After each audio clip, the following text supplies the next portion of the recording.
Hello, I'm continuing on with more chapter reading from I Was a Doctor in Auschwitz by Dr. Gisella Perl. Margarine.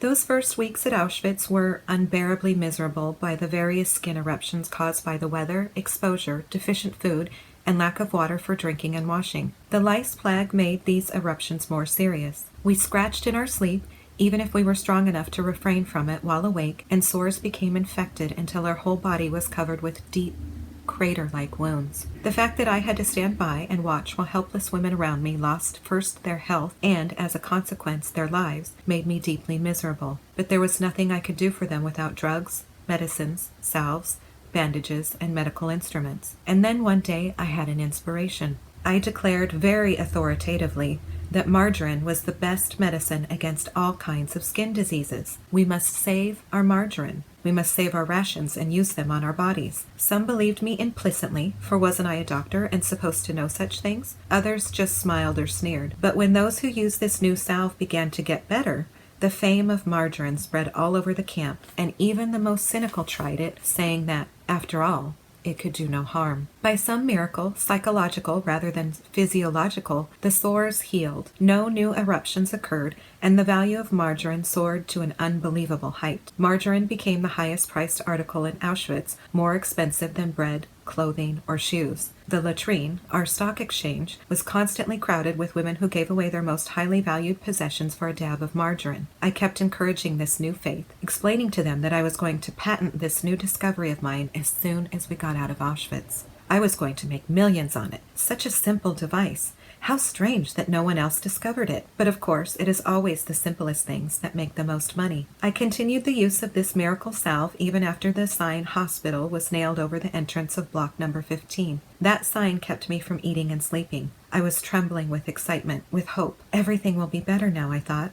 We have a hospital for our sick, where they will be cured instead of being sent to the crematory. I'll be a doctor again. A healer, a reliever of human suffering. There were 5 of us doctors and 4 nurses, but only the medical staff was real in this new ghastly Nazi joke. The cages along the walls were soon filled with cases of typhoid, malaria, scarlet fever, pneumonia, contagious skin diseases, and insanity, in an unholy medley where instead of being cured of one disease, the patients caught all the other diseases rampant in the camp. We were given no medicines, no bandages except for a few rolls of paper bandage, no instruments. The fever-ridden patients shivered on the bare planks without blankets. Lice crawled over their bodies carrying germs from one to the other. One corner of the block was separated from the rest by a few planks. This corner, with a low wooden table in it, was our operating room. This is where we bandaged broken heads and limbs, opened up pussy sores, took blood tests, and pulled infected teeth. The operations were performed with a few pairs of rusty little scissors and a knife which I had to sharpen on a stone. We had no anesthetic, of course, and the screams of the unfortunate patients seemed to give Dr. Mengele a perverse pleasure. He came to visit the hospital every day, and the staff was beaten cruelly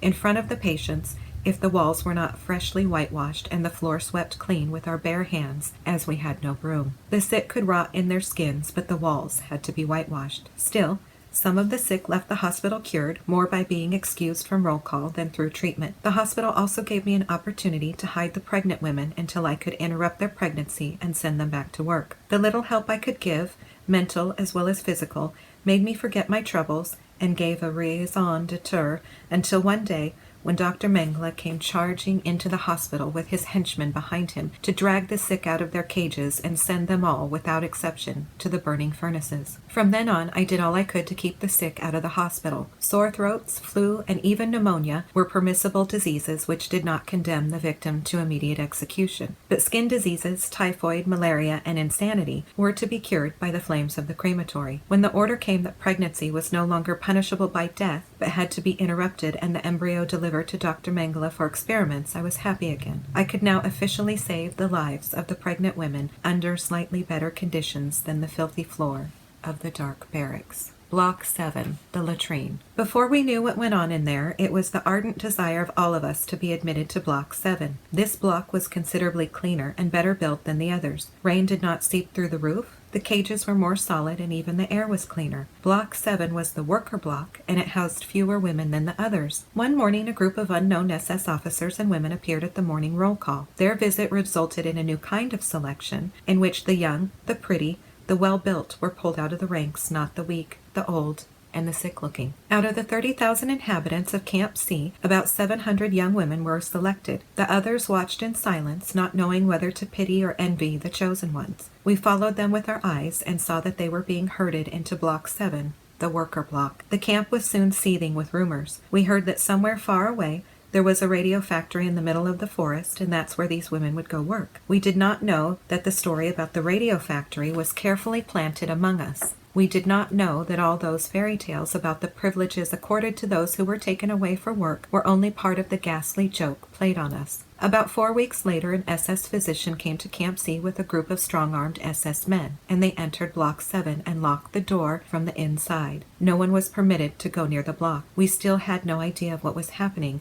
but waited with fear and curiosity in our hearts. A few hours later, the doctors of the hospital were sent for. The sight which greeted us when we entered Block 7 is one never to be forgotten. From the cages along the walls, about 600 panic-stricken, trembling young women were looking at us with silent pleading in their eyes. The other 100 were lying on the ground, pale, faint, bleeding. Their pulse was almost inaudible. Their breathing was strained, and deep rivers of blood were flowing around their bodies. Big, strong SS men were going from one to the other, sticking tremendous needles into their veins and robbing their undernourished, emaciated bodies of their last drop of blood. The German army needed blood plasma. The guinea pigs of Auschwitz were just the people to furnish that plasma. Rassenschade, or contamination with inferior Jewish blood, was forgotten. We were too inferior to live, but not too inferior to keep the German army alive with our blood. Besides, nobody would know.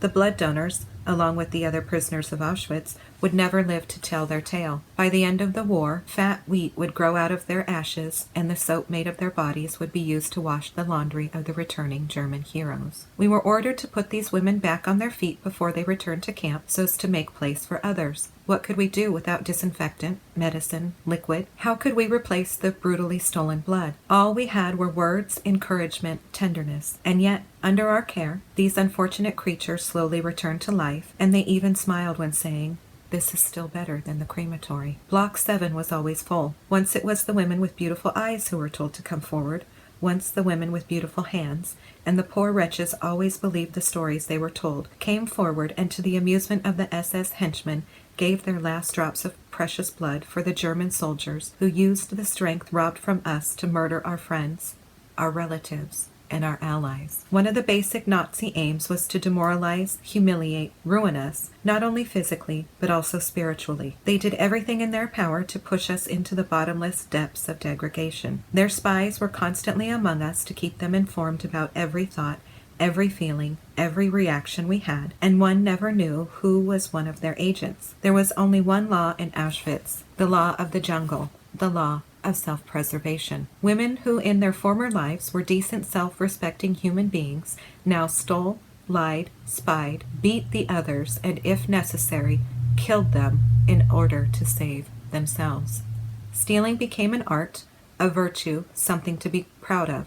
We called it organization. Those who were working near the crematories had an opportunity to organize an occasional can of food, a pair of shoes, a dress, a cooking pot, a comb, which they then sold on the black market operating in the latrine for food, and, if the buyers were men, for love. But among those who had no connections among the crematory workers, there were many who organized the piece of bread of their neighbor, regardless of whether she might starve to death as a consequence, or organized their bedfellow's shoes, no matter if her bleeding feet would condemn her to be cremated. By stealing bread, shoes, water, you stole a life for yourself, even if it was at the expense of other lives. Only the strong, the cruel, the merciless survived. The SS were, of course, greatly amused by these practices and encouraged them by showing special favor to some so as to awaken the jealousy, the hatred, and the greed of others. A few privileged persons were tacitly permitted to own small aluminum drinking cups stolen from the crematory. Such a cup made it possible for them to get more water than the others who could only drink from their cupped hands. These cups were jealously guarded. Their owners carried them on a piece of string tied around their waist. After they filled it with water, they would seek out a quiet corner where they could enjoy their long drink in peace. But more likely than not, they would not succeed. No sooner had they found a lonely spot than one of the strongest,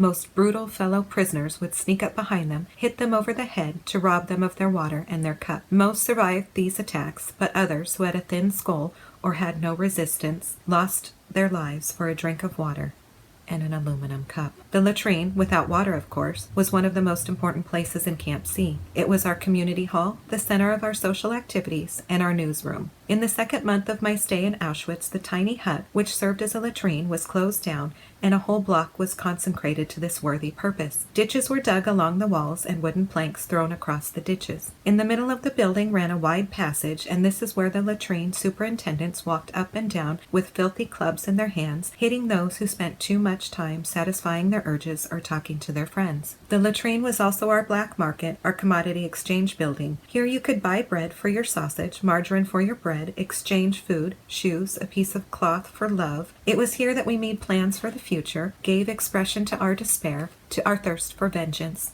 our hatred. It was here that we heard all the rumors, the good and the bad, and sometimes, miraculously, they proved to be true. Sometimes I feel that if it hadn't been for the latrine, we would have all gone crazy in the deadly monotony of camp life. Once in a while, an SS woman came to inspect the latrine and chased us out with her whip and gun. Such an inspection had many victims, many casualties, but the next day our club life would continue as if nothing had happened. The latrine also served as a love nest. It was here that the male and female prisoners met for a furtive moment of joyless sexual intercourse, in which the body was used as a commodity with which to pay for the badly needed items the men were able to steal from the warehouses. The saltpeter mixed into our food was not strong enough to kill sexual desire. We did not menstruate, but that was more a consequence of psychic trauma caused by the circumstances we lived in than the saltpeter. Sexual desire was still one of the strongest instincts, and there were many who lacked the moral stamina to discipline themselves. Detachments of male workers came into Camp C almost daily to clean the latrines, build streets, and patch up leaking roofs. These men were trusted old prisoners who knew everything there was to know about camp life. They had connections in the crematories and were masters at organizing. Their full pockets made them the Don Juans of Camp C. They chose their women among the youngest, the prettiest, the least emaciated prisoners, and a few seconds later, the deal was closed. Openly, shamelessly, the dirty, diseased bodies clung together for a minute or two in the fetid atmosphere of the latrine, and the piece of bread, the comb, the little knife wandered from the pockets of the man into the greedy hands of the woman. At first I was deeply shocked by these practices. My pride, my integrity as a woman revolted against the very idea. I begged and preached, and when I had my first case of venereal disease, I even threatened to refuse treatment if they didn't stop prostitution. But later, when I saw that the pieces of bread thus earned saved lives, when I met a young girl whom a pair of shoes, earned in a week of prostitution, saved from her being thrown into the crematory, I began to understand and to forgive. Our SS guards knew very well what was going on in the latrine. They even knew who was whose kokana, or lover, and were much amused by it all. They were always amused by what was insane, filthy, bestial, horrible. The man-eating furnaces were burning, their flames were licking the sky, millions were dying on their feet, eaten up alive by lice, hunger, disease, and in the latrines, lying in human excrement before the eyes of their fellow prisoners, men and women were writhing in sexual paroxysm. Hitler's dream of a new order.